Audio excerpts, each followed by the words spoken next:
الحمد للہ رب العالمین والصلاة والسلام علی سید الانبیاء والمرسلین قال اللہ تعالی وتبارک فی القرآن المجید والفرقان الحمید بسم اللہ الرحمن الرحیم کیف تکفرون باللہ وکنتم امواتا فاحیاکم ثم یمیتکم ثم یحییکم ثم الیہ ترجعون صدق اللہ مولانا العظیم وصدق رسولہ النبی الکریم الرؤوف الرحیم اللہم نور قلوبنا بالقرآن وزین اخلاقنا بالقرآن وادخلنا الجنة بالقرآن ونجنا من النار بالقرآن قال اللہ تعالی وتبارک فی شان حبیبہ مخبرا وعامرا ان اللہ وملائکتہ یصلون علی النبی یا ایھا الذین آمنوا صلوا علیہ وسلموا تسلیما الصلاۃ والسلام علیک یا رسول اللہ وعلی آلک واصحابک یا محبوب رب العالمین الصلاۃ والسلام علیک یا رسول اللہ وعلی آلک واصحابک یا محبوب رب العالمین۔ تمام حمد و ثنا، تعریف و توصیف اللہ جل مجدہ الکریم کی ذات پاک کے لیے جو خالق کائنات بھی ہے اور مالک شاشہات بھی۔ اللہ جل وعلا کی حمد و ثنا کے بعد حضور نبی اکرم شفیع امم رسول محتشم نبی مکرم اللہ کے پیارے امت کے سہارے رب کے محبوب دانائے غیوب مالک رقاب امم فخر ارب و عجم والی کون و مکان سیاہ لا مکان سید انس و جاں سرور لالا رخاں نیر تاباں سرنشین مہوشاں ماہ خوباں شہنشاہ حسینہ تتمہ دوراں سر خیل زہرہ جمالاں جلوہ صبح ازل نور ذات لم یزل باعث تکوین عالم فخر آدم و بنی آدم نیر بطحا رازدار ما اوہا شاہد ما طغا صاحب علم نشرہ معصوم آمنہ احمد مجتبیٰ حضرت محمد مصطفیٰ صلی اللہ علیہ وسلم کے حضور ناز میں اپنی عقیدتوں ارادتوں اور محبتوں کا خراج پیش کرنے کے بعد واجب الاحترام ذوی الاحتشام برادران اسلام السلام علیکم ورحمۃ اللہ وبرکاتہ۔ 10 روزہ فہم دین کورس کا آج پہلا یوم سعید ہے اور آج کی بابرکت محفل نور محبتیں لیے جلوہ فراز ہے۔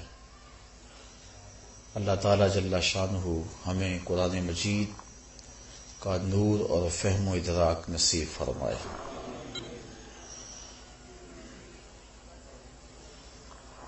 آج کی اس نشست میں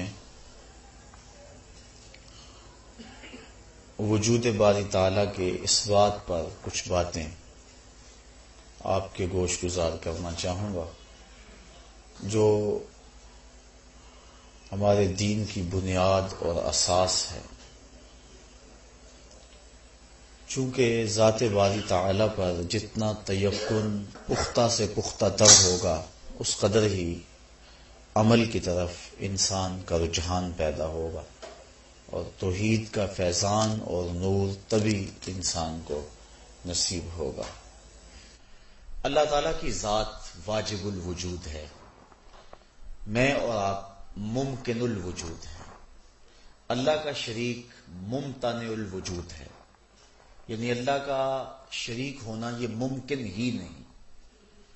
ہمارا ہونا نہ ہونا برابر ہے، ہم ہیں تو ٹھیک، نہ ہوتے پھر بھی کوئی فرق نہ پڑتا اس کائنات میں، لیکن اللہ تعالیٰ کا وجود واجب ہے، اس کا ہونا ضروری ہے۔ وجود سے مراد جسم نہ لیا جائے، وجود سے مراد اس کا پایا جانا، اس کا ہونا، اس کی موجودگی۔ تو یہ آج کا مضمون ہے، اللہ تعالی جل شانہ کی ذات پر ہمارا تیقن ہے، باوجود کہ وہ عقل و خیال، فہم و خرد کے دائروں سے برا ہے۔ اکبر الہ آبادی نے کہا تھا، تو دل میں تو آتا ہے سمجھ میں نہیں آتا، میں جان گیا بس تیری پہچان یہی ہے۔ ایک ایسی ہستی جس کا عقل بھی تعاقب نہیں کر سکتی، خرد کی حدود سے وہ ورا ہے، فہم و ادراک سے وہ بالا ہے، قوت سامعہ، قوت باصرہ، قوت ذائقہ، قوت شامہ، قوت لامسہ، ان سب کی حدود سے وہ ورا ہے، لیکن اس کے باوجود بھی اتنا یقین کہ بعض صوفیہ کہتے ہیں ہمیں اپنے ہونے کا وہ یقین نہیں ہے جو اس کے ہونے کا یقین ہے۔ تو اتنا یقین، اتنا پختہ اذعان کیسے پیدا ہوا؟ تو پہلی بات یہ ذہن نشین کریں کہ کسی چیز کے وجود کو تسلیم کرنے کے لیے صرف آنکھ سے دیکھنا ہی شرط نہیں ہے کہ کسی چیز کا وجود متحقق ہو کہ ہم اس کو آنکھ سے دیکھیں۔ بہت ساری چیزیں ایسی ہیں کہ آنکھ نہیں بھی دیکھتی، ان کے وجود کو ہم تسلیم کرتے ہیں۔ میں گفتگو کر رہا ہوں، اگر کوئی مجھے نہیں بھی دیکھ رہا تو اسے یہ احساس ہو رہا ہے کہ کوئی گفتگو کر رہا ہے، اور اگر وہ میری آواز سے، میرے لہجے سے شناسا ہے تو اسے یہ یقین ہے کہ کون گفتگو کر رہا ہے۔ تو لازمی نہیں ہے کہ کسی چیز کے وجود کو تسلیم کرنے کے لیے اس کا ادراک قوت باصرہ سے ہی ہو۔ مجھے اچھی طرح یاد ہے کہ میں ابھی علوم دینیہ سے فارغ ہوا تھا کہ ایک دہریے سے میری گفتگو ہوئی، اور وہ ایک بڑی پختہ سی بات اپنے حساب سے لے کر کے آیا، اور اس کا خیال تھا کہ میں نے اس کو نیچا دکھا دینا اس سے۔ وہ کہنے لگا کہ اللہ تعالیٰ کی ذات موجود ہے۔ میں نے پورے وثوق سے کہا کہ ہاں، اس کی ذات صرف موجود ہی نہیں بلکہ اس کی ہستی واجب الوجود ہے۔ تو وہ کہنے لگا میں آپ سے اس حوالے سے بات کرنے آیا ہوں، میں نے لمبی بات نہیں کرنی، 2 لفظی بات کرنی ہے۔ میں نے کہا کرو۔ کہنے لگا اگر اللہ موجود ہے تو مجھے دکھاؤ۔ میں نے اس کو کہا میاں، ہر شے جس کا وجود متحقق ہو لازمی نہیں ہے کہ اس کو دیکھا جا سکے۔ کچھ چیزوں کا تعلق سننے سے ہے، کچھ چیزوں کا تعلق چکھنے سے ہے، کچھ چیزوں کا تعلق سونگھنے سے ہے، کچھ چیزیں ان کا تعلق عقل سے ہے۔ 2 دونی 4 اس کا تعلق عقل سے ہے، اس کو دیکھا نہیں جا سکتا۔ یہ موتیا ہے، یہ نسرین ہے، یہ نسترن ہے، یہ چمبیلی ہے، اس کو آنکھ سے نہیں دیکھا جا سکتا۔ اگر موتیا آنکھ میں ڈال بھی دیا جائے تو پھر بھی نہ پتا چلے کہ یہ موتیا ہے یا گلاب ہے، اس کا تعلق قوت شامہ سے ہے۔ یہ گرم ہے، یہ سرد ہے، اس کا تعلق قوت لامسہ سے ہے۔ آنکھ نہیں دیکھ سکتی کہ گرم ہے یا سرد ہے، تو ہر شے کا تعلق دیکھنے سے نہیں ہوتا۔ وہ کہنے لگا نہیں بھائی، سیدھی بات ہے کہ یہ بڑا شور ہے کہ اللہ کی ذات موجود ہے، میں آپ سے یہ مطالبہ کرتا ہوں اگر اس کی ذات ہے تو مجھے دکھاؤ، مجھے دکھا دو گے تو میں مان جاؤں گا۔ ظاہر ہے کہ میری اس تفصیل کے باوجود بھی اس کی بات سمجھ میں نہ آئی کہ ہر چیز کا تعلق دیکھنے سے نہیں ہوتا ہے۔ اب ظاہر ہے کہ جس طرح کا بندہ ہو بات بھی پھر اس طرح کی ہوتی ہے، تو میں نے بھی اپنے تیور کو بدلا۔ میں نے کہا میاں میں تیرے سے کیا بات کروں، تیرے میں تو عقل ہی نہیں ہے، کوئی عاقل ہو، سمجھدار ہو تو میں اس سے بحث بھی کروں۔ وہ کہنے لگا میری اتنی تعلیم ہے اور فلاں فلاں دانشگاہ، اس سے میں علم حاصل کرتا رہا ہوں، اور آپ نے یہ سادہ سا جملہ کہہ دیا کہ آپ میں تو عقل ہی نہیں ہے۔ میں نے کہا میاں اگر عقل ہے تو دکھاؤ۔ وہ میرے منہ کی طرف دیکھنے لگا۔ میں نے کہا تم عقل دکھا دو، میں خدا دکھا دیتا ہوں۔ تو عقل آنکھ سے نہیں دیکھی جا سکتی۔ عقل کیسے دیکھیں گے؟ کسی شخص کی گفتگو سے پتا چلے گا یہ عاقل ہے، کسی شخص کی عادات سے پتا چلے گا یہ سمجھداری والے کام کر رہا ہے۔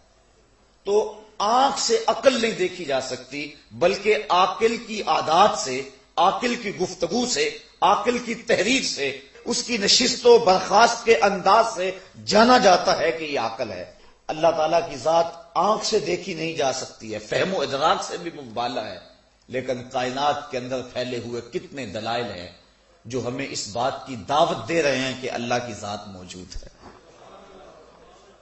عاقل تو اس بات کا انکار کر ہی نہیں سکتا۔ اللہ تعالیٰ نے قرآن مجید میں یہاں ارشاد فرمایا، جو آیت میں نے آپ کے سامنے پڑھی، کیف تکفرون باللہ، بھلا تم اللہ کے منکر کیسے ہو سکتے ہو، وکنتم امواتا، جبکہ تم خود مردہ تھے، فاحیاکم، اس نے تمہیں زندگی بخشی، ثم یمیتکم، پھر تمہیں موت دے گا، ثم یحییکم، پھر تمہیں زندگی دے گا، ثم الیہ ترجعون، اور پھر تم نے پلٹ کے اس کے حضور ہی جانا ہے۔ تو تم کیسے انکار کر سکتے ہو؟ تمہارا تو وجود ہی نہیں تھا، تمہارا تو تشخص ہی نہیں تھا، تمہاری تو ذات بھی نہیں تھی۔ هل اتی علی الانسان حین من الدہر لم یکن شیئا مذکورا، اس کا تو ذکر تک نہیں تھا انسان کا، پھر اس کو عدم سے وجود کس نے بخشا؟ اس کو رنگ اور روشنی کس نے دی؟ اس کو عقل و خرد کا چراغ کس نے عطا کیا؟ اس کو فہم و ادراک کا نور کس نے دیا؟ اس کو دو آنکھیں، دو کان اور ناک کس نے دی؟ اور اس کو بازوؤں میں طاقت کس نے ڈال دی؟ ذرا غور تو کرے، یہ تو تھا ہی نہیں، اس کو وجود کس نے بخشا؟ ایک گندے قطرے سے اس کو کیا خوبصورت شکل دے دی گئی۔ ذرا اپنے طرف غور کر لے، اپنی ذات کی طرف غور کر لے تو رب کا انکار نہیں کر سکتا۔ کیف تکفرون باللہ، تم اس کا انکار کیسے کر سکتے ہو؟ ذرا تم دیکھو کہ تم خود ہی نہیں تھے، پھر ذرا اپنے انفس کے اندر دیکھو کہ اس نے تمہیں کیا کچھ عطا فرمایا ہے، اور تمہارے اندر اس کے قدرت کے کیا کیا کرشمے ہیں۔ تمہیں باہر جانے کی ضرورت نہیں ہے، اپنے من میں ہی جھانک لو۔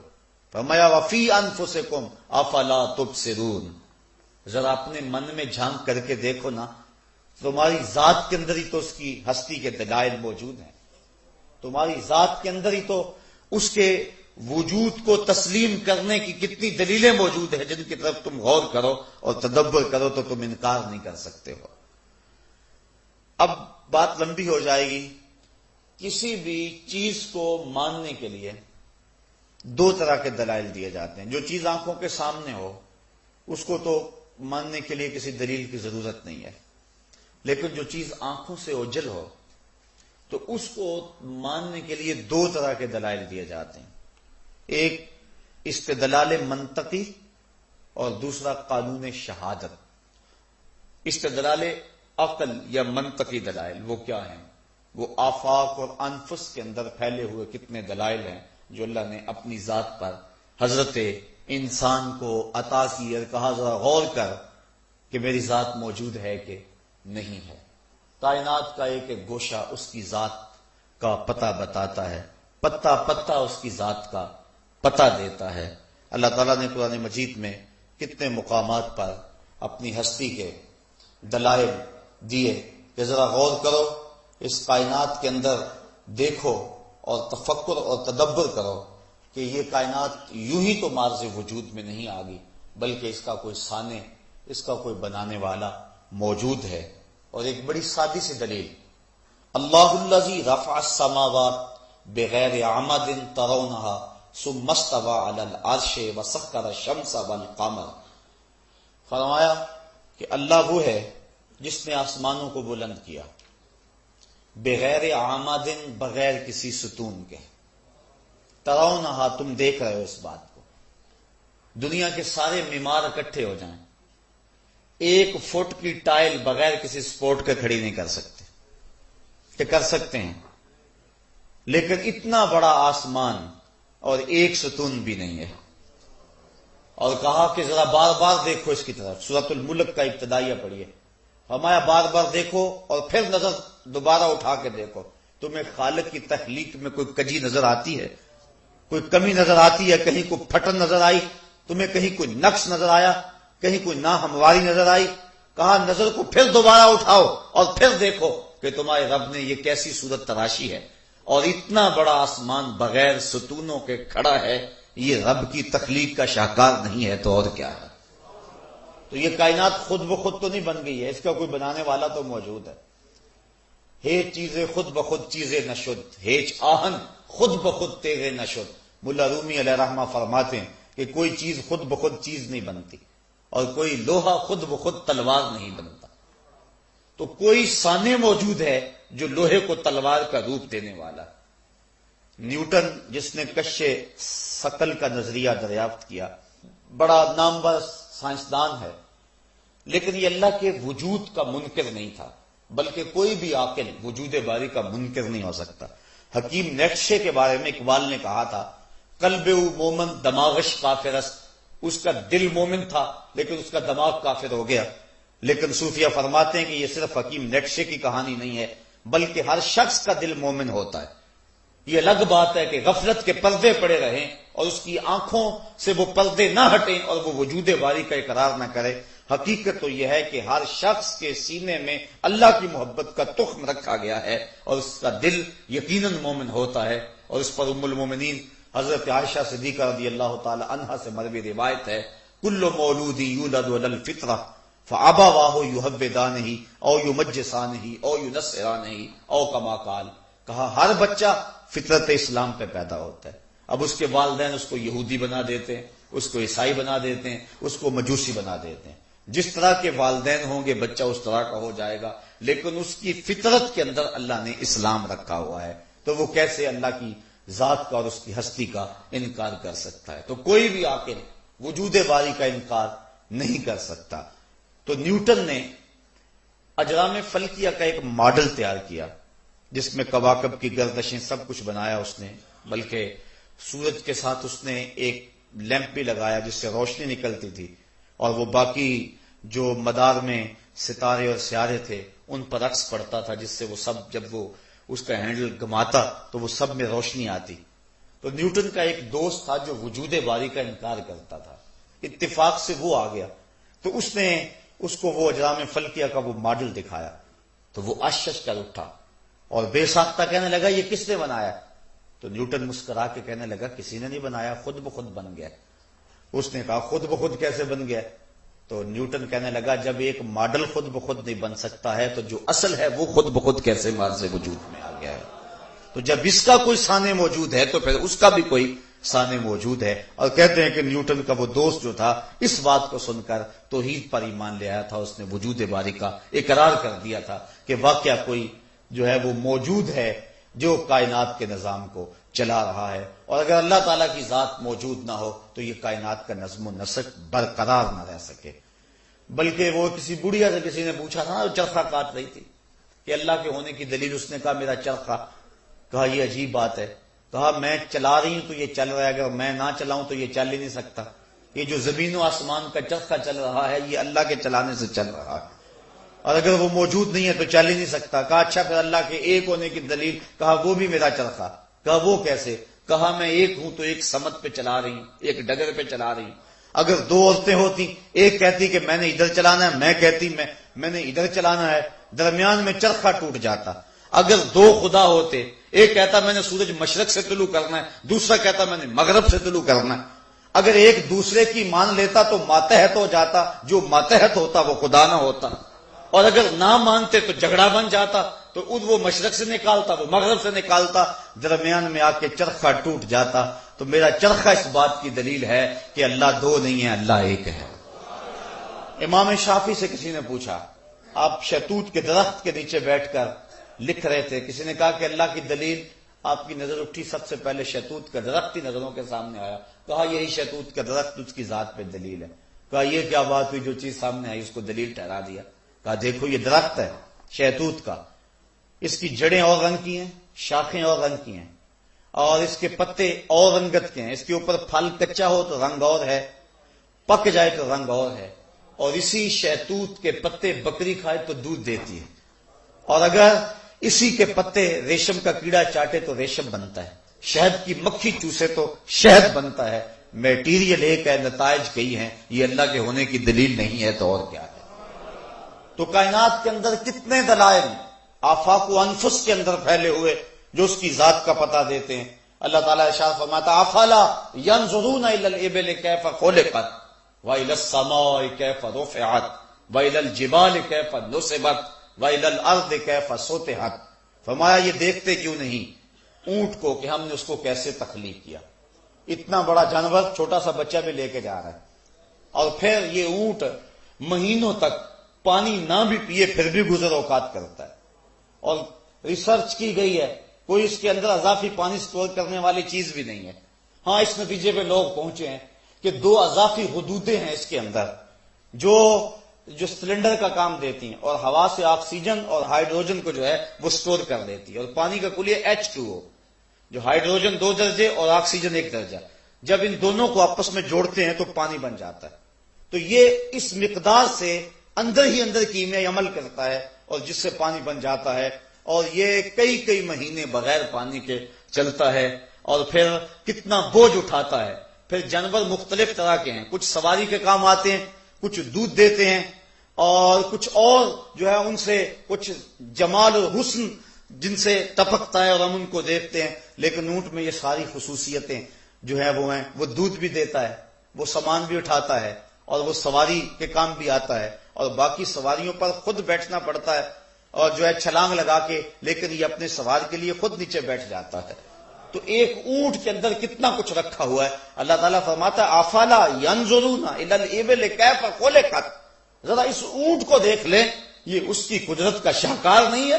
وَإِلَى السَّمَاءِ كَيْفَ رُفِعَتْ، اور آسمان کو دیکھیں کہ اس کو کیسا بلند کر دیا گیا، کہ ایک جو ہے وہ ستون بھی نہیں ہے لیکن اس کے باوجود کھڑا اور صدیوں سے کھڑا ہے۔ اللہ اکبر۔ وَإِلَى الْأَرْضِ كَيْفَ سُطِحَتْ، زمین کو دیکھو کہ یہ کس طرح پھیلا دی گئی ہے، پہاڑوں کو دیکھو کہ یہ کس طرح میخوں کی صورت میں زمین کی چھاتی میں گاڑ دیے گئے ہیں۔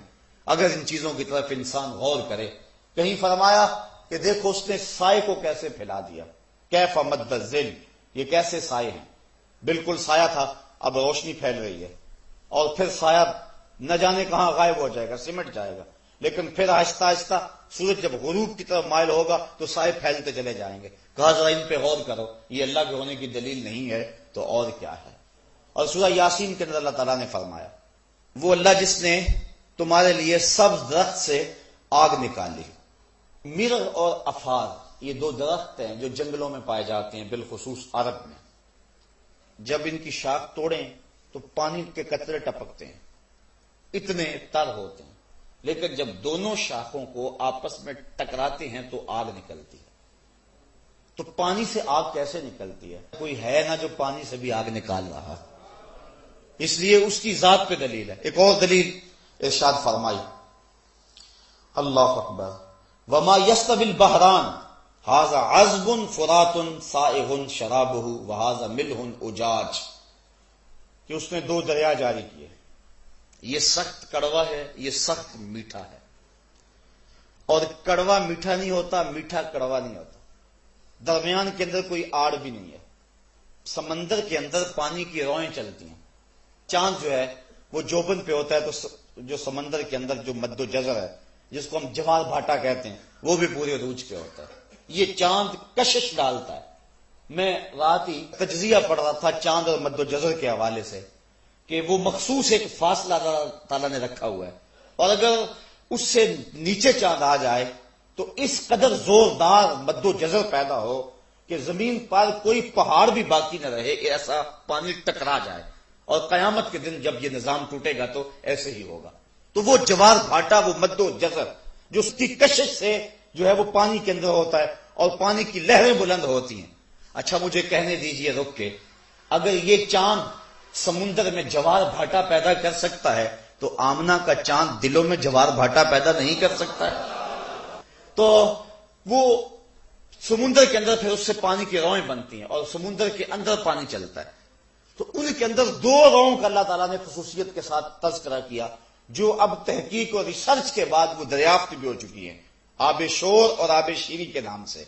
اور سمندر میں 2 پانی کی روئیں چلتی ہیں اور میلوں تک اکٹھی چلتی ہیں، اور دونوں کے درمیان کوئی دیوار پہاڑ بھی نہیں ہے، جاتی بھی اکٹھی ہیں، پانی کے اندر پانی چل رہا ہے، اور اللہ تعالیٰ فرما رہا ہے اللہ اکبر، ھذا عذب فرات سائغ شرابہ، یہ سخت میٹھا ہے اور اس کے پینے سے تسکین ہوتی ہے اور یہ حلق سے آرام سے اتر جاتا ہے، وھذا ملح اجاج، اور یہ دوسری جو 7 رو بہ رہی ہے یہ سخت کڑوی ہے، اور کڑوی اس کی کڑواہٹ میں کمی نہیں آتی ہے، یہ میٹھی ساتھ چل رہی ہے، اور اس کڑواہٹ سے میٹھی کی مٹھاس میں کمی نہیں آتی ہے۔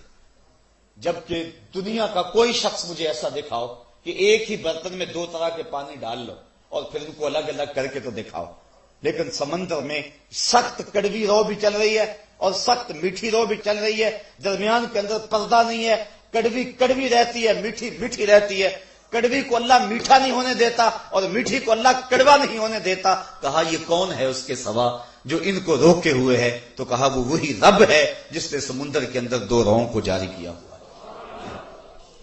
تو یہ اس کی ذات کی دلیلیں ہیں، اور کائنات کے اندر پھیلے ہوئے ایسے ہزاروں دلائل ہیں جو ہمیں اس کی ذات کا پتہ دیتے ہیں، اور ہمیں اس سمت ہماری توجہ دلائی جاتی ہے کہ وہ مالک، اس نے یہ نظام کائنات بنایا ہے، یہ شمسی اور یہ قمری نظام، ان کا آپس میں ٹکراؤ بھی نہیں ہوتا۔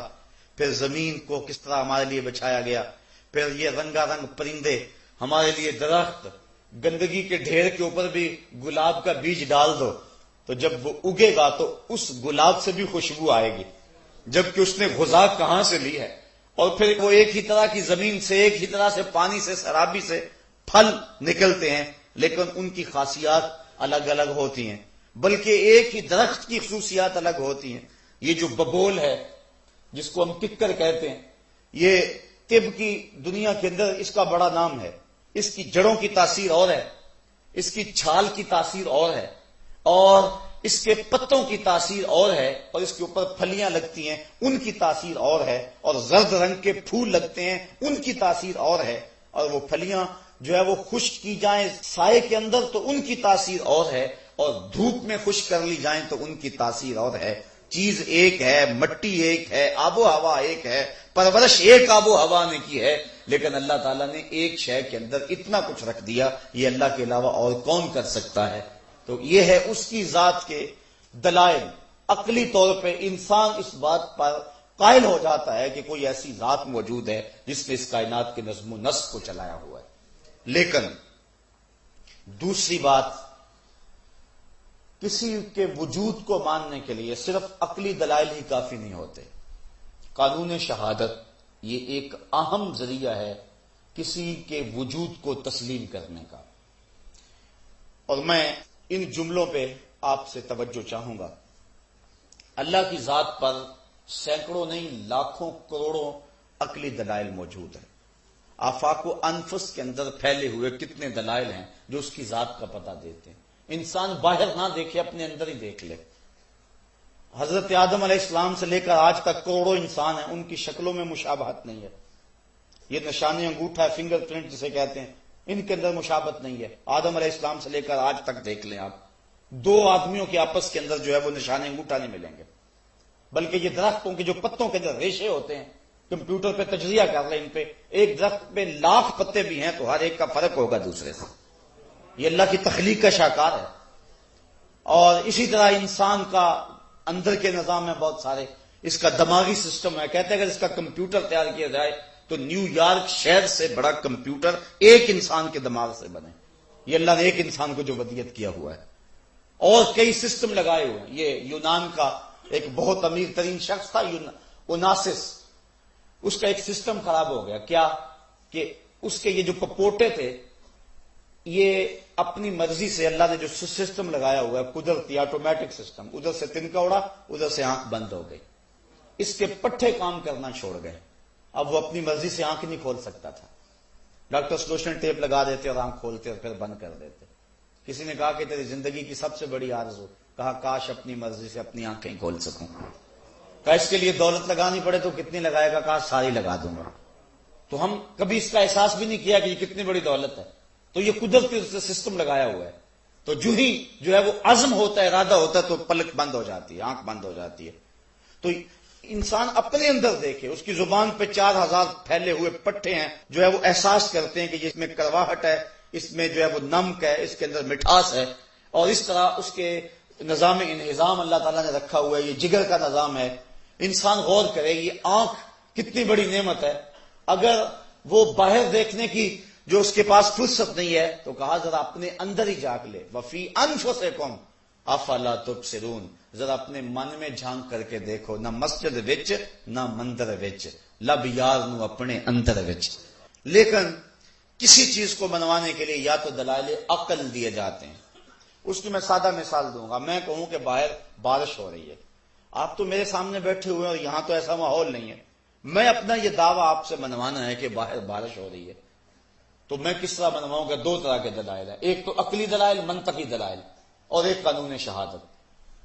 عقلی دلائل وہ جس طرح کہ میں نے یہ پیش کیے، تو میں کہوں کہ یہ دیکھو یہ شخص ابھی آیا ہے، اس کے کپڑے بھیگے ہوئے ہیں، اتنی گرمی تو نہیں ہے کہ پسینے سے بھیگ جائیں، اور پھر یہ حال میں آیا تو یہ کپڑوں سمیت ہی غسل کر کے تو نہیں آیا، تو یہ دلیل ہے اس بات کی کہ باہر بارش سے یہ بیچارہ بھیگ آیا، تو بارش ہو رہی ہے۔ یہ عقلی دلیل آپ کے کسی گوشے میں آ جائے اور آپ اس کو تسلیم کر لیں اور میرے دعوے کو تسلیم کر لیں، لیکن یہ ممکن ہے کہ وہ کپڑوں سمیت غسل کر کے آیا، ایسا بھی ممکن ہے۔ تو جس کو میں نے عقل سے بنوایا اس کو توڑا بھی جا سکتا ہے، وہ شخص انکار کر دے کہ ایسا نہیں ہے تو بات ختم ہو جائے گی۔ تو کسی شے کے وجود کو منوانے کے لیے ایک تو عقلی دلائل دیے جاتے ہیں، دوسرا کیا ہے کہ قانون شہادت۔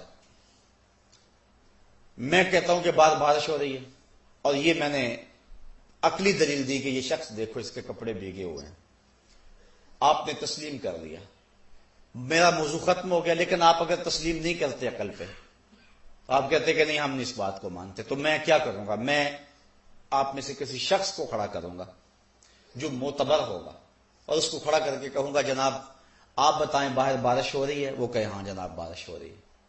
آپ کا فرض کرو ماننے کا پروگرام نہ ہو تو آپ کہیں ہم اسے بھی نہیں مانتے، تو میں کیا کروں گا؟ میں دوسرا آدمی کھڑا کر دوں گا، آپ کو وہ گواہی دے گا، آپ کہیں کہ ہم اسے بھی نہیں مانتے، میں تیسرا آدمی کھڑا کر دوں گا، آپ کہ میں اسے بھی نہیں مانتا، تو میں کیا کروں گا؟ جب جس کو بھی میں کھڑا کروں آپ انکار کرتے چلے جائیں تو میرے پاس ایک ہی حل رہ جائے گا کہ میں اس موضوع کو چھوڑ دوں گا کہ آپ ماننے کو تیار نہیں ہیں۔ عقلی دلائل دیے، آپ نے تسلیم نہ کیا، میں نے گواہی دلوائی، آپ نے تسلیم نہ کیا۔ اللہ کی ذات پہ عقلی دلائل لاکھوں نہیں کروڑوں ہیں، اور گواہی کے طور پہ 1,00,000 کئی ہزار نبیوں کی گواہی اس کی ذات پہ موجود ہے، اور سارے ایک ہی بات کہہ رہے ہیں، اور اتنے لوگوں کا ایک نقطے پہ متفق ہونا منطق کی زبان کے اندر متواترات کہلاتا ہے، اور متواتر کا انکار عقل نہیں ہو سکتا ہے۔ مثال کے طور پہ اگر کوئی یہ بات کہے کہ پاکستان کے خطے میں ایک شہر ہے کراچی، تو اتنے لوگ اس بات کی گواہی دیتے ہیں کہ وہ شخص دیکھ بھی آئے تو اس کے یقین میں اضافہ نہیں ہوگا، اس لیے کہ اتنے لوگوں کی خبر اور اتنے لوگوں کا ایک بات کہنا، اس کا انکار ہو ہی نہیں سکتا ہے، اس کو کہتے ہیں متواترات۔ اللہ کی ذات پر ایک نہیں 1,00,000 کئی ہزار نبیوں نے گواہی دی، اور ہر نبی اپنے دور کا معتبر شخص تھا، لیکن قوم کا انکار اگر نبیوں کو نہیں مانتی، کہتی لست مرسلا، ہم تجھے نہیں مانتے، تو پھر کیا حل ہوگا؟ تو ذرا میں آپ کو منوانا چاہتا ہوں کہ باہر بارش ہو رہی ہے، لیکن آپ اس کا انکار کرنا چاہتے، میں 10 20 50 گواہ کھڑے کیے، انہوں نے گواہی دی لیکن آپ نے انکار کر دیا، میں سمجھوں گا آپ ماننا نہیں چاہتے، تو میرے پاس ایک ہی حل ہے، اور وہ کیا؟ توجہ اس پہ چاہوں گا، وہ یہ کہ میں وقتی طور پہ اس موضوع کو کلوز کر دوں گا، ختم کر دوں گا کہ آپ تو ماننے پہ نہیں ہیں، ضد میں آ گئے۔ تھوڑی دیر کے بعد باتوں باتوں کے اندر میں آپ کو حاجی صاحب کے بارے میں پوچھوں کہ ان کے بارے میں آپ کی رائے کیا ہے، آپ کو بھول گئے، وہ موضوع جو ہے وہ چھوڑ دیا گیا، آپ کہیں یہ ہمارے شہر کی زینت ہے، ہمارے علاقے کا وقار ہے، ایک معتبر ہستی ہیں، آپ ان کے بارے میں بہت کچھ کہہ سکیں، میں آپ سے وہ لکھوال بھی لوں، آپ اقرار بھری بزم میں کر بھی دیں ان کے بارے میں، پھر ان کے بعد میں کہوں جناب آپ ذرا 2 لمحوں کے لیے زحمت کیجئے اور باہر دیکھ کے آئیے کہ بارش ہو رہی ہے کہ نہیں ہو رہی، یہ جائیں اور دیکھ کر کے آئیں اور پھر یہاں کھڑے ہو کے گواہی دے۔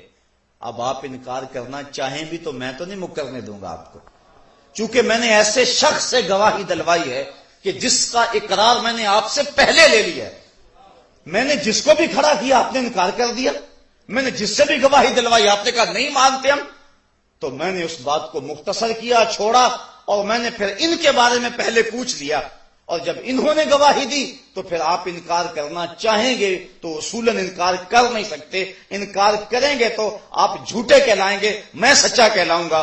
اللہ نے ہر نبی بھیجا، قوموں نے کہا لست مرسلا، ہم نہیں مانتے، جب تجھے نہیں مانتے تو تیرے دعوے کو کیسے مانے، تجھے نہیں مانتے تو تیرے رب کو کیسے مانے؟ کہا محبوب 40 سال تو اعلان نبوت نہیں کرنا، 40 سال تک تو نہیں بولنا، 40 سال تک ذرا یہ بول لیں، میں ان کی رائے تیرے بارے میں لے لوں ان سے۔ اب انہوں نے صادق بھی کہا اور امین بھی کہا کہ نہ کہا۔ لوگ کہتے ہیں 40 سال حضور کو پتہ ہی نہیں چلا کہ میں نبی ہوں یا نہیں۔ میاں یہ تو حوصلہ ہے نبی کا کہ 40 سال بولتے رہے۔ آج کوئی منسٹر بن جائے، کوئی ناظم بن جائے، فائرنگ کر کے جب تک پورے محلے کو بتا نہیں لیتا اتنی دیر تک اسے چین ہی نہیں آتا۔ لیکن میں قربان نہ جاؤں محمد عربی پہ کہ سر پہ ختم نبوت کا تاج سجا ہوا ہے، 40 سال تک بولتے ہی نہیں، 40 سال تک نہیں بولے ہیں۔ جبکہ فرمایا کنت نبیا وآدم بین الروح والجسد، نبی تو میں اس وقت بھی تھا جب آدم علیہ السلام کا خمیر تیار ہو رہا تھا، لیکن 40 سال نہیں بولے ہیں۔ کیوں؟ اس لیے کہ اللہ کی ذات کو منوانا مقصود تھا۔ حضور بھی اگر ماں یا ہوش میں کہہ دیتے کہ ہاں میں اللہ کا نبی ہوں تو قوم کہتے لستا مسلم، تجھے بھی نہیں مانتے، بات ختم ہو جاتی۔ یہ تو نبوت کی آخری کڑی تھی، آخری گواہی تھی، اس کے بعد اس مقدمے کا فیصلہ ہونا تھا، اس کے بعد کوئی گنجائش باقی نہیں رہنی تھی۔ اس لیے کہا محبوب 40 سال تک تو نہیں بولنا، 40 سال تک ذرا یہ بول لیں، تجھے صادق بھی کہہ لیں، امین بھی کہہ لیں۔ اچھا محبوب اپنی امانتیں بھی تیرے گھر میں رکھ لیں۔ 40 سال تک انہوں نے امین بھی کہا، صادق بھی کہا، امانتیں بھی حضور کے گھر میں رکھی۔ کہا محبوب اب اٹھ تو میری گواہی دے۔ تو محبوب فاران کی چوٹی پہ چڑھ گئے اور سناد قریش کو کھڑا کیا۔ حضور اونچی جگہ پہ کھڑے تھے۔ کہا لوگوں اگر میں کہوں پہاڑ کی اس جانب سے ایک لشکر آ رہا جو تمہیں کچل دے گا تو کیا اس میری بات کو تسلیم کرو گے؟ کیونکہ حضور ایسی جگہ پہ کھڑے تھے جہاں وہ قریش بھی نظر آتے تھے اور دوسری سمت بھی نظر آتی۔ صوفیہ فرماتے ہیں اس سے مراد حضور کا اشارہ اپنے مقام نبوت پہ تھا کہ میں نبوت کی اس اونچی مسند پہ کھڑا ہوں جہاں دنیا کو بھی دیکھتا ہوں، آخرت کو بھی دیکھتا ہوں۔ تمہاری نظر صرف ایک سمت ہے اور میں ادھر بھی دیکھتا ہوں۔ تو کہا میں اس پہاڑ کے اوپر کھڑا ہوں، میں ادھر بھی دیکھ رہا ہوں، اگر کہوں ادھر سے ایک لشکر آ رہا ہے جو تمہیں کچل دے گا مانو گے؟ کہنے لگے نظر نہ بھی آیا تو ہم کہیں گے ہم اندھے ہیں تم سچے ہو۔ کہا میری صداقت پہ اتنا یقین ہے؟ کہا ہاں۔ کہا پھر مان جاؤ اللہ ایک ہے اور میں اس کا رسول ہوں۔ اب انہوں نے کہا تبا لک ھنالک سائر الیوم الہذا جمعتنا، یہ ابو لہب نے کہا کہ صبح سے لے کر اس لیے جمع کیا تھا، تبا لک معاذ اللہ، یہ اس نے گالی دی تبا لک۔ اور جب گواہ پہ بحث مکمل ہو جائے تو اس کے بعد پھر فیصلہ ہو جاتا ہے، گواہ کے اوپر بحث کا موقع دیا جاتا ہے، اور اس وقت اگر جو اعتراض کرنا ہو گواہ پہ کر لو۔ جب گواہ پہ بحث مکمل کر لی جائے اور وہ دے گواہی اور اب کوئی کہے ہم اس گواہ کو نہیں مانتے تو عدالت توہین لگاتی ہے، عدالت کہتے خبردار اب بولے تو۔ جب گواہ پہ بحث کا موقع دیا تو اس وقت کہاں گئے تھے؟ اب اگر کوئی بات کرے تو عدالت جھڑکتی ہے اور توہین عدالت لگتی ہے۔ تو 40 سال تک توحید کے اس گواہ پر بحث کا موقع دیا گیا تھا۔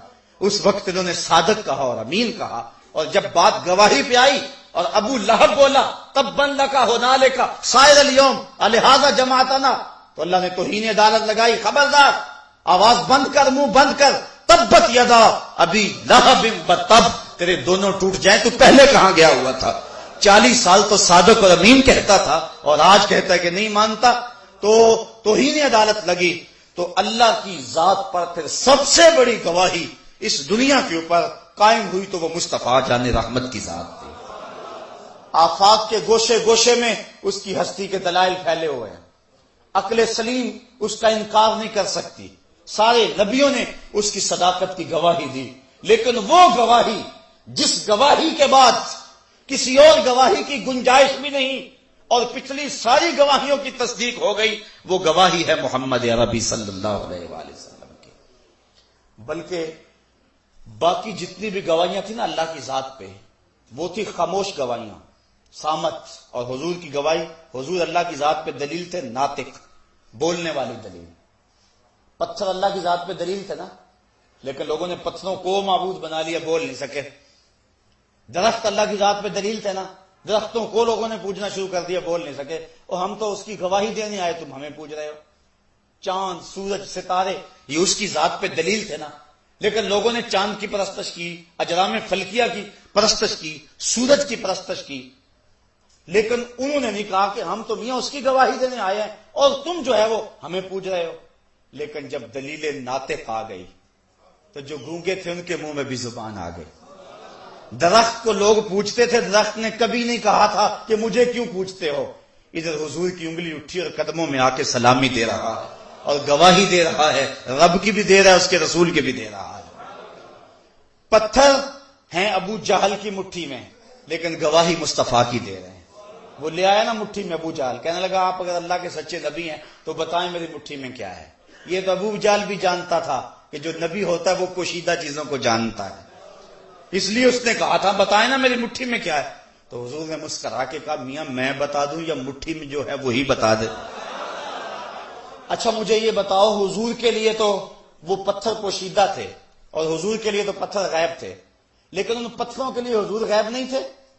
جو رکاوٹ حضور کے راستے میں ان پتھروں پر تھی تو ان پتھروں کے راستے میں تو وہی ہاتھ کی رکاوٹ تھی، لیکن نبی کی توجہ ہوئی تو پتھروں کے اندر بھی غیب آ گیا. نبی تو پھر نبی رہا ہے نا. تو ان پتھروں نے پھر بول کر حضور کی گواہی دی کہ نہ دی. اور پھر لطف کی بات یہ ہے پتھروں نے یہ بھی نہیں سوچا مٹھی کس کی میں ہے. پتھروں نے ہمیں سبق پڑھایا اور درس دیا، حق بات کہنی پڑے تو ابو جہل کی مٹی ہو تو وہاں بھی کہہ دیا کرو. حق بات کہنے سے جھجکا نہ کرو، جس کی مٹھی بھی ہو وہاں حق کہہ دیا کرو. اب پتھروں نے گواہی دی. یہ اجرام فلکیہ، چاند سورج ستارے، یہ اللہ کی ذات پہ گواہی بن کے آئے تھے. لوگوں نے ان کی پوجا شروع کر دی. چاند نے 2 ٹکڑے ہو کر گواہی دی اور میاں میں معبود نہیں ہوں، میں تو اس نبی کے در کا بھکاری ہوں. سورج نے پلٹ کر کے گواہی دی کہ میں اس نبی کے در کا گدا ہوں. تو وہ جو خاموش دلیلیں تھی ان کے اندر بھی جان آ گئی. 1,00,000 کئی ہزار نبیوں کی جو گواہیاں تھیں ان گواہیوں پر بھی مہر تصدیق ثبت ہوگی. کیوں؟ اس لیے کہ حضور کی گواہی عینی تھی، باقی نبیوں کی گواہی جو تھی وہ سمعی تھی. سمعی گواہی کے بعد عینی گواہی کی گنجائش رہتی ہے، اور عینی گواہی کے بعد پھر کسی اور گواہی کی گنجائش بھی نہیں رہتی. اس کی مثال دینا چاہوں گا، یہ ماہ صیام ہے. قاضی صاحب مسجد میں بیٹھے ہوئے تھے، ایک شخص بھاگا بھاگا آیا، جناب چاند چڑھ گیا. کہا میاں تم نے دیکھا ہے؟ کہا دیکھا نہیں سنا ہے. قاضی صاحب نے اقرار کرتے ہیں نہ انکار کرتے ہیں. کہا بیٹھ جاؤ. پھر ایک شخص آیا، چاند چڑھ گیا. میاں دیکھ کر آئے ہو؟ کہا دیکھا نہیں سنا ہے. کہا تم بھی بیٹھ جاؤ. پھر آیا ایک شخص آیا، جناب چاند چڑھ گیا. میاں تم نے دیکھا ہے؟ کہا جی سنا ہے. کہا تم بھی بیٹھ جاؤ. بیٹھتے گئے. پھر ایک شخص آیا، جناب چاند چڑھ گیا. تم نے دیکھا ہے؟ جناب دیکھ کر کے آیا ہوں، میں نے اپنی آنکھوں سے دیکھا ہے، میں نے واضح دیکھا ہے. کہا اچھا میاں تم جو آئے تھے تم بھی سچے. پردے اعتکاف کے اتار دو، لوگوں گھروں کو جاؤ، صبح 8 بجے عید ہوگی. جو ہے وہ جب گواہی ہو گئی تو سب پچھلوں کی گواہی بھی سچی ہو گئی. اب ایک شخص بھاگا بھاگا آیا، حضور چاند چڑھ گیا. میاں تم نے دیکھا ہے؟ کہا نہیں سنا ہے. کہا سنا تھا تو پہلے آتا، اب دیکھنے والا آ گیا، اب کسی سننے والے کی ضرورت باقی نہیں رہی. جب مصطفیٰ جان رحمت آ گئے، ختم نبوت کی مہر لگ گئی، اب کوئی قادیان سے اٹھ کر کے کہے کہ میں نے بھی سنا ہے. کہا میاں اگر سنا تھا تو پہلے آتا، اب دیکھنے والا آ گیا، اب کسی سننے والے کی کوئی گنجائش ہی باقی نہیں رہی. باقی سب کی گواہیاں جو تھی وہ سمعی تھی اور حضور کی گواہی عینی. سب نبیوں نے قوم کو کہا لوگوں اس کو مانو. قوم نے کہا دیکھا ہے، کہا نہیں سنا ہے. قوم نے کہا لن نؤمن لک حتی نری اللہ جہرا، ہم تو دیکھیں گے تو مانیں گے، ہم دیکھیں گے تو مانیں گے. یہ سارے نبیوں کی قوموں نے تقریباً یہ کہا ان کو کہ ہم دیکھیں گے تو مانیں گے. لیکن یہ بات حضور کی قوم نے نہیں کہی کہ دیکھیں گے تو مانیں گے. کیوں؟ اس لیے کہا جب تجھے جو دیکھ لیا، جب تجھے دیکھ لیا پھر اسے دیکھ لیا. سر سے لے کر پاؤں تک تنویر ہی تنویر ہے، جیسے منہ سے بولتا قرآن وہ تفسیر ہے. سوچتی ہے دنیا مصطفیٰ کو دیکھ کر وہ مصور کیسا ہوگا جس کی یہ تصویر ہے. من رعانی فقد رعا الحق، جس نے اللہ کو دیکھنا ہے وہ میرے جمال کو دیکھ لے، میں اس کے جمال کا عکس اور آئینہ ہوں. جس نے مجھے دیکھ لیا اس نے گویا اسے دیکھ لیا. تو اللہ کی ذات کی سب سے بڑی دلیل، جس دلیل کے بعد کسی اور دلیل کی ضرورت نہیں رہتی، اور یہ جو مقدمہ تھا اس کا فیصلہ ہو جاتا ہے، وہ دلیل ذات رسالت ماب ہے. اور اللہ تعالیٰ قرآن میں فرمایا یا ایھا الناس قد جاءکم برہان من ربکم، اے لوگوں تمہارے پاس اللہ کی یہ سب سے بڑی دلیل آ گئی ہے. اب کوئی اور دلیل نہیں مانگو گے مصطفیٰ کے بعد. اب اس کی الوہیت کے اور اس کے وجود کے اس بات پر کسی اور دلیل کی تمہیں ضرورت نہیں. جب محمد عربی آگے ہیں تو اس مقدمے کا فیصلہ ہو چکا ہے. اور یہ بات ذہن میں رکھیں کہ ہم خدا تک پہنچے ہیں تو اسی بڑی دلیل کے ذریعے. عقلی دلائل بھی اپنی جگہ پہ ٹھیک ہیں، لیکن عقل کے بل بوتے پہ اس کی چوکھٹ تک کوئی نہیں پہنچ سکتا. عقل کے بل بوتے پر ایک اذعان تو ملے گا، ایک یقین تو ملے گا، لیکن اس کے در تک رسائی نہیں ہوگی. اور وہ رسائی کہاں سے ملے گی؟ وہ مصطفیٰ کی چوکھٹ سے نصیب ہوگی. بخدا خدا کا یہی ہے در، نہیں اور کوئی مفر مکر. جو وہاں ہو یہی آ کے ہو، جو یہاں نہیں وہ وہاں نہیں. وہی لا مکان کے مکی ہوئے، سر عرش تخت نشیں ہوئے. یہ نبی ہیں جس کے ہیں وہ مکان، وہ خدا ہے جس کا مکان نہیں. ایک بات اپنے سارے عنوان کا خلاصہ سمجھ لے اس کو، اس کے علاوہ کوئی اور ذریعہ ہی نہیں ہے، اس کے علاوہ کوئی اور حل ہی نہیں ہے. یہی ایک ذریعہ ہے جس کے ذریعے ہم خدا تک پہنچتے ہیں. اور اس کی معید ایک روایت جس کو امام حیثمی نے مجمع الزوائد میں لکھا. حضور نے ایک شخص سے گھوڑا خریدا اور آقا کریم علیہ السلام قیمت لینے گئے تو وہ آتے آتے مکر گیا. حضور نے کہا میں نے خریدا ہے، وہ کہ میں نے بیچا ہی نہیں ہے. لوگوں کا ہجوم بن گیا.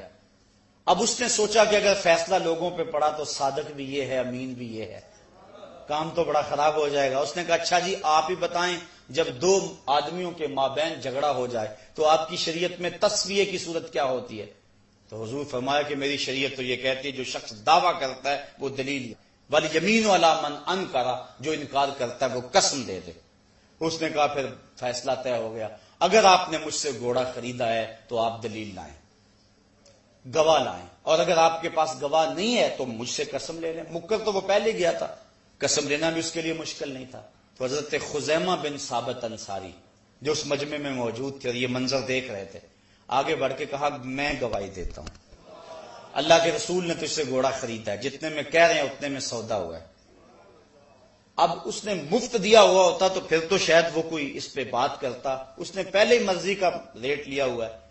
اس نے کہا چلو راہ فرار ملی. کہا ٹھیک ہے جی مجھے گواہی درکار تھی، مجھے مل گئی. حضور نے گھوڑا تھاما، کا شانہ نبوت کی طرف چلے. لوگ ہٹنے لگے، مجمع چھٹنے لگا. حضور نے حضرت خزیمہ کو اشارہ کیا، قریب بلایا. کہا خزیمہ تو نے گواہی دے دی، بات بھی سچی، گھوڑا بھی مل گیا، لیکن تو موقع پہ موجود ہی نہیں تھا، تو نے کیسے گواہی دے دی؟ اب سنی حضرت خزیمہ کا جواب. میرا خیال آپ کے سینے میں ٹھنڈ پڑ جائے گا وہ جواب سن کر. حضور نے کہا تو نے گواہی کیسے دے دی، تو موقع پہ موجود ہی نہیں تھا. تو حضرت خزیمہ نے عرض کی حضور ہم نے خدا کو دیکھا تھا، آپ نے کہا تو گواہی دے دی. جب ہم آپ کے کہنے پہ خدا کو مان لیا تو گھوڑا کیا ہوتا ہے؟ تو حضور نے حضرت خزیمہ کا ہاتھ پکڑ کے فضا میں بلند کر دیا. کہا لوگو کسی عدالت کچہری میں گواہ کی ضرورت ہو، میری شریعت 2 گواہ مانگتی ہے. قرآن نے 2 گواہوں کا کہا ہے، لیکن جہاں میرا خزیمہ ہوگا ایک کی گواہی 2 کے قائم مقام ہے.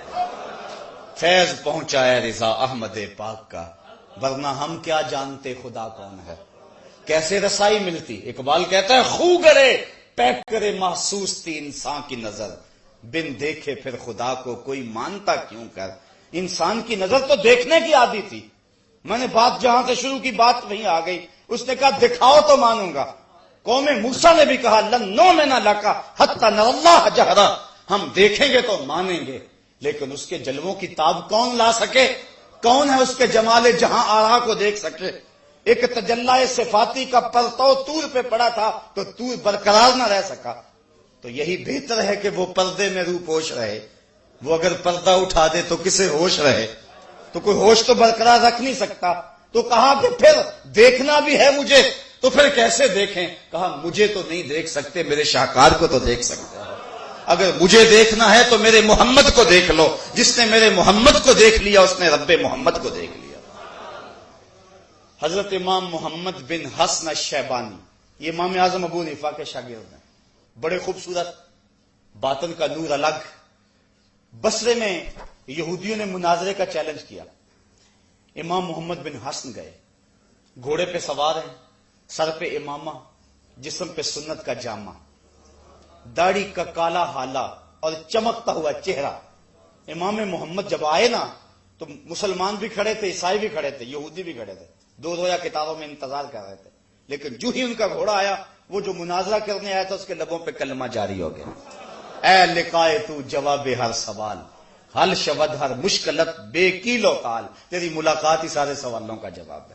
اور اقبال کہتا ہے یک نظر کر دی و آداب فنا آموختی، واں خنک روزے کے خاشا کے مرا واں سوختی، نظر کی جولانیاں نہ پوچھو، نظر حقیقت میں وہ نظر ہے، اٹھے تو بجلی پناہ مانگے، گرے تو خانہ خراب کر دے۔ تو امام محمد کے چمکتے ہوئے چہرے کو جب اس مناظر نے دیکھا تو لبوں پہ کلمہ جاری ہو گیا۔ مسلمانوں نے کہا تو مناظرہ کرنے آیا تھا اور تو ویسے مان گیا؟ عیسائیوں نے بھی کہا، اس کے ہم مذہبوں نے بھی کہا، تو اس نے جو جواب دیا بڑا خوبصورت تھا، اس سے بھی آپ کے سینے میں ٹھنڈ پڑے گی۔ اللہ اکبر۔ تو اس نے کہا جو اب اسلام لا کے اسلام کے دامن میں آ چکا ہے، کہنے لگا جب میں نے امام محمد کے چمکتے ہوئے چہرے کو دیکھا اور اس کے چہرے پہ سراجم منیرہ کی شعاؤں کے عکس کو دیکھا تو میرے دل نے جانا جب مسلمانوں کا چھوٹا محمد اتنی شان والا ہے تو بڑا محمد کیسا ہو۔ یہ شان ہے خدمت گاروں کی۔ یا رسول اللہ، یہ شان ہے خدمت گاروں کی، سرکار کا عالم کیا ہوگا۔ جنہوں نے امام محمد کو دیکھا وہ میرے آقا محمد تک پہنچے، اور جنہوں نے مصطفیٰ جان رحمت کو دیکھا وہ خدا تک پہنچے۔